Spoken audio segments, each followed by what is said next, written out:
Hey guys, Neomis here. So for today's video, I'm going to be talking about the transfer for Krystian Bielik, been linked to Derby, as well as now with Nicolas Pepe officially an Arsenal player. There are going to be 3 departures from Arsenal Football Club.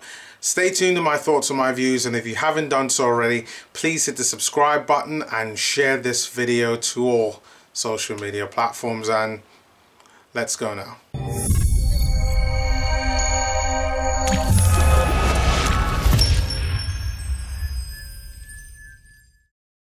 So it has been confirmed now that Krystian Bielik is now a Ram and will be moving to Derby County in the Championship. It said that the deal is going to be close to £10 million, and Arsenal are going to reap the benefits of this. And you know what I say, it's unfortunate that he wasn't able to get a chance at Arsenal Football Club. I thought at the very least we would see Krystian Bielik being an Arsenal player, either within a defensive midfield role or even as a centre-back, and it's quite a shame to see him not even get a chance at Arsenal. But this is one of these situations where Arsenal have gained profit. We bought him for £2.5 million, 4 years ago from Legia Warsaw, and now we're selling for 10 mil.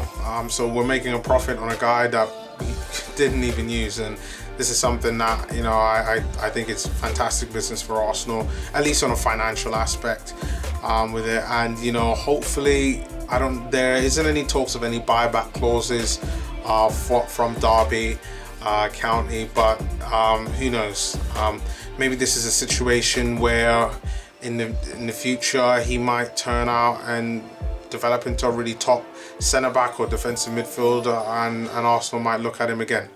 So good luck to Krystian Bielik at the Rams.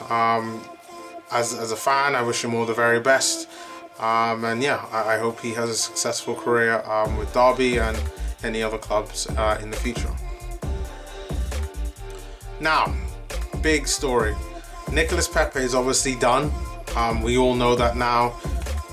Our big signing, we finally got it. I have my opinions on Nicolas Pepe in regards to, yes, he's a good player, but should we be spending that type of money on a winger? That we don't need more wingers. We need defenders. But overall, it's still a great signing when you look at the numbers that this guy's produced last year. What, 23 goals across all competitions, 12 assists. I mean, that's what you want. That's what you want in a player. He's a player that everybody's talking about as being on the cusp of world-classness, just because you look at the fee that Arsenal paid for him, and it's maybe slightly bit more expensive than what we really should have gone into. But it's one of those situations where right now we're paying for a player that's about to develop into a top player, and I expect Arsenal to have a fantastic attack over the next few seasons. Particularly this upcoming season, I expect Arsenal to have an attack that rivals Liverpool and City. So definitely it's sure to be a fantastic time for the Arsenal. But with Nicolas Pepe coming in, Arsenal are still looking to get signings, and it's said that Arsenal will be looking to sell a few players. One of them is Carl Jenkinson. We saw on the game against Angers a couple of days ago that he didn't even play in the game on Wednesday night. And I was a bit surprised because, to be really honest, in pre-season Carl Jenkinson has been pretty good at right back and has impressed me quite a lot, even more so than Maitland-Niles in that position. Now, he wasn't there at Angers, and the talk is that he's finally kind of accepted that he's no longer in kind of first team talks plans with Arsenal, and that he's actually looking to move. The club aren't going to renew his contract, and this is probably something that's best for both parties. I think he could probably have done a job for a little while, but it's unfortunate. And I know he grew up an Arsenal fan and he got a chance to play for Arsenal. He's even managed to score a goal for Arsenal, which I do think, you know, he's managed to live his dream. And now it's time for greener pastures for Carl Jenkinson. Now, there isn't any clubs that have been rumoured with Carl Jenkinson. Before, there was talks on Crystal Palace.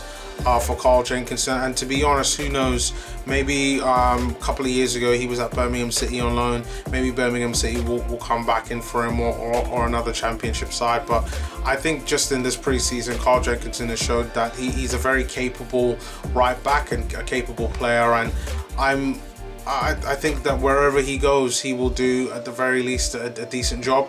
He's not a top tier talent, but I think he's an okay player. So yeah, Carl Jenkinson is set to be off. The next one is Mohamed Elneny, or as DT from Arsenal Fan TV or AFTV likes to call him, Mohamed El Sideways. And that's because all he ever does is pass the ball sideways and never really forward. And it's said that Elneny is also looking for a new club. He hasn't been much in pre-season as well, which, you know, is kind of obvious. I know he's at London Colony just training with the likes of Lucas Torreira. He's just come back from his holiday after playing with Uruguay over the summer, and he's looking for a new club.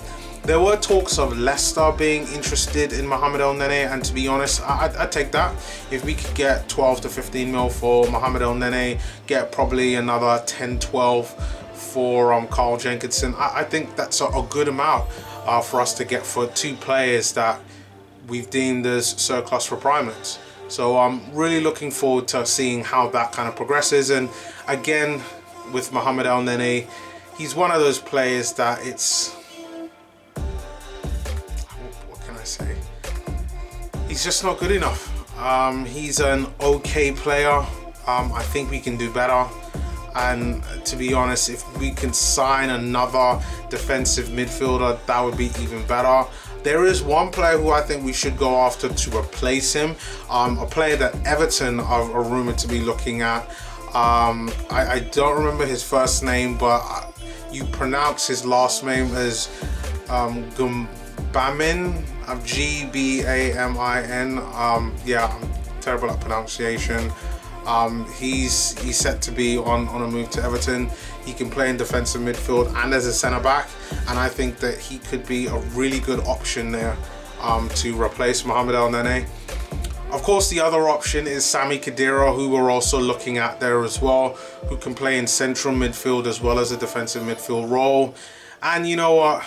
More and more it's starting to make sense that we're looking at Sami Khedira, because I've watched Arsenal throughout this pre-season, and I said it in my last video that we need to play with a defensive midfielder.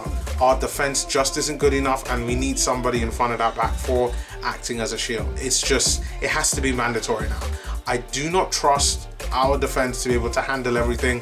We need some type of shield in front of it, whether it being one defensive midfielder or two. Either way, we need some protection. And it cannot just be Lucas Torreira, who I think is very good, but we're talking about a 5'5" defensive midfielder that's supposed to handle several attacking type players who's going to be coming at him. It can't work. It cannot work. But let's see what happens over the next, what, 6 days? No, 5 days. We're the 2nd of August now.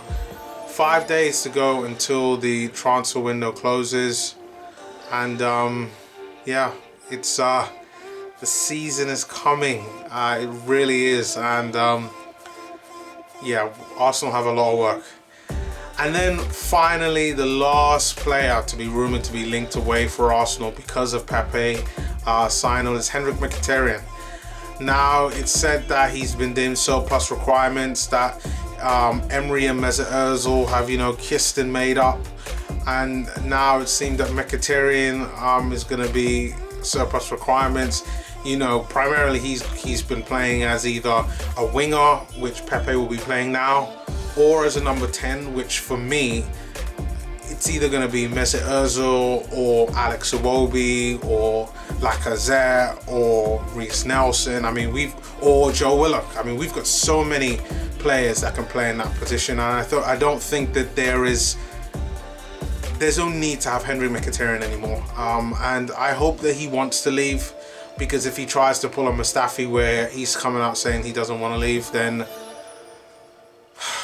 boy, it's not going to be good for the Arsenal.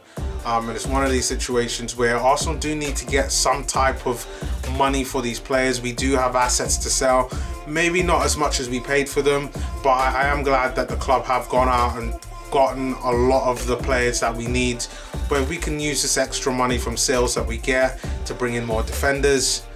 That would be absolutely brilliant, and I'd be greatly looking forward to that. The only side that are really interested in Henrik Mkhitaryan since the transfer window open has been Borussia Dortmund, which is where he played at before he went to Manchester United. Dortmund, please come and get him. For me, he's just a player we just don't need anymore. And I thought that he was gonna show that he was a player where he could be better than Mesut Ozil, but he just hasn't shown that. And you know, I think now is the time to go for Henrik Mkhitaryan. So we've got a situation where we got 3 players that we want to sell. 6 days left. I am greatly looking forward to seeing where all of this leads to and who else Arsenal are looking to bring in. So guys, let me know your thoughts below on what you think of the likes of the sales for Carl Jenkinson, Mohamed Elneny and Henrik Mkhitaryan. Do you think we're actually able to sell these players? And who is it that you think that we could be able to bring in order to either replace them or just to bring in to kind of replenish our squads? I know there are still talks about Tierney, but time is running out, so I'm not sure if that deal's going to get done. Or do you think we're going to leave that position, maybe sign another right back or bring in another centre back? Leave your thoughts below. Really intrigued to see what you guys have to say, and I will see you again next time.